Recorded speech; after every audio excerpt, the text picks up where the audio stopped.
میرے دوستوں، میں یہاں ایک جملہ کہتا ہوں، بعض لوگ اس غلطی میں مبتلا ہیں کہ اللہ کے رسول کے زمانے میں تراویح 8 رکعت تھی اور حضرت عمر نے اپنے زمانے میں اس کو 20 کر دیا۔ ایسی کوئی بات نہیں ہے۔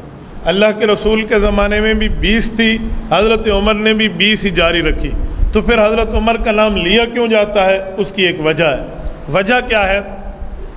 حضور پاک علیہ السلام نے 3 دن تراویح کی جماعت کرائی، 3 راتیں۔ چوتھے دن حضور پاک علیہ السلام جماعت کرانے نہیں آئے تو صحابہ کرام بہت پریشان ہوئے کہ آج اللہ کے رسول نہیں آئے، وہ اپنے نوافل پڑھتے رہے۔ اللہ کے رسول صبح آئے نماز کے وقت تو فرمایا مجھے پتہ تھا تم آئے ہوئے ہو، لیکن یہ ابو داؤد شریف کی روایت ہے، لیکن میں نہیں آیا اس وجہ سے کہ مجھے اس بات کا خوف تھا کہ اگر میں نے اب بھی چوتھے دن جماعت کرا دی نا تو آسمان سے وحی اتر آئے گی اور تمہارے اوپر فرض ہو جائے گا۔ خشیت ان یکتب علیکم، صحیح بخاری میں ہے، مجھے اس بات کا خدشہ تھا کہ کہیں وحی آ جائے اور تمہارے اوپر فرض ہو جائے تو تم مشکل میں پڑ جاؤ گے، لہٰذا آپ گھروں میں پڑھو۔ حضور پاک علیہ السلام نے گھروں میں اجازت دی۔ حضرت ابوبکر صدیق رضی اللہ تعالیٰ کے دور تک یوں ہی چلتا رہا۔ حضرت عمر کا دور آیا تو حضرت عمر رضی اللہ تعالیٰ نے 2-3 کام اس میں شامل فرمائے۔ نمبر 1 فرمایا اب پورا مہینہ مسجد پڑھیں گے۔ نمبر 2 پورا قرآن پاک پڑھیں گے۔ نمبر 3 باجماعت پڑھیں گے۔ نمبر 4 پورا مہینہ پڑھیں گے۔ صحابہ کرام نے کہا امیر المؤمنین یہ کیسی بات ہے؟ حضور علیہ السلام نے تو گھر میں پڑھنے کی اجازت دی اور آپ پورا مہینہ مسجد کی جماعت کے پابند بنا رہے ہیں، وجہ؟ حضرت عمر نے فرمایا جب حضور پاک نے گھر میں پڑھنے کی اجازت دی تھی میں بھی تمہارے ساتھ شامل تھا یا نہیں تھا؟ کہا جی آپ بھی شامل تھے۔ تو کہا اللہ کے رسول نے کیا فرمایا تھا گھر جاتے وقت؟ کہ حضور پاک نے فرمایا تھا کہیں تمہارے اوپر فرض نہ ہو جائے، لہٰذا بہتر ہے کہ گھر میں جا کر پڑھو، وہی اترے گی تمہارے اوپر فرض ہو جائے گی۔ تو کہا ٹھیک ہے۔ اب حضور پاک چلے گئے دنیا سے، پردہ فرما گئے، جی پردہ فرما گئے، وہی ختم ہو گئی، جی وہی ختم ہو گئی۔ کہا اب وہی اتر سکتی ہے؟ کہا جی نہیں اتر سکتی۔ کہا یہی تو میری دلیل ہے کہ حضور پاک نے اشارہ دیا تھا جب تک میں موجود ہوں اور وہی اتر رہی ہے گھروں میں پڑھو، میں دنیا سے چلا جاؤں وہی ختم ہو جائے گی اور ختم نبوت ہوگی تو وہی اترے گی نہیں، پھر مسجد پڑھتے رہنا۔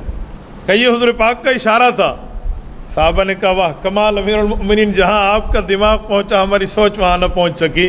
حضرت عمر کے کہنے پر یہ مسجد میں شروع ہو گئی۔ فرق یہ ہے پہلے گھر میں تھا اور اب ادھر ہے، یہ ہے، یہ نہیں ہے کہ حضرت عمر نے 8 کو 20 کر دیا۔ بابا حضرت عمر شریعت ساز نہیں ہے، شریعت پہ عامل ہے، شریعت بنانے والا نہیں ہے، شریعت پہ عمل کرنے والا ہے۔ وہ رکعتوں کو بڑھائے اور گھٹائے کیوں؟ ہمارے ہاں 2 غلط فہمیاں بہت زیادہ چلتی ہیں۔ نمبر 1 یہ کہ حضرت عمر نے 8 کو 20 کیا، یہ بھی جھوٹ ہے۔ نمبر 2 اذان میں الصلاۃ خیر من النوم کا لفظ حضرت عمر نے بڑھا دیا تھا، لہذا صبح نماز میں لوگ یہی کہتے ہیں، یہ بالکل غلط ہے۔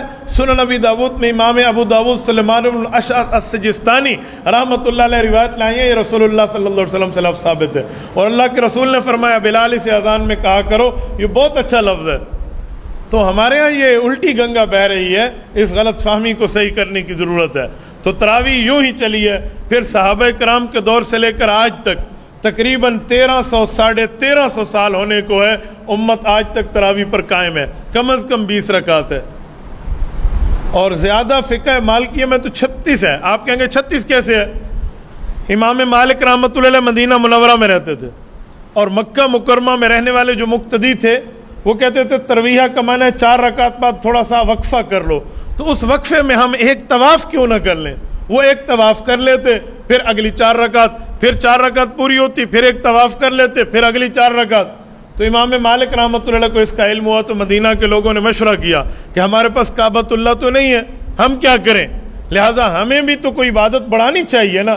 تو انہوں نے ہر 4 رکعت کے بعد 2 رکعت نماز نفل مزید ویسے اللہ سے مانگنے کے لیے پڑھ لی بطور ترویہ، راحت آرام کے لیے، تو یوں 36 بن گئی، یہ 16 رکعت اس کے نفل ہے سنت 20 رکعت۔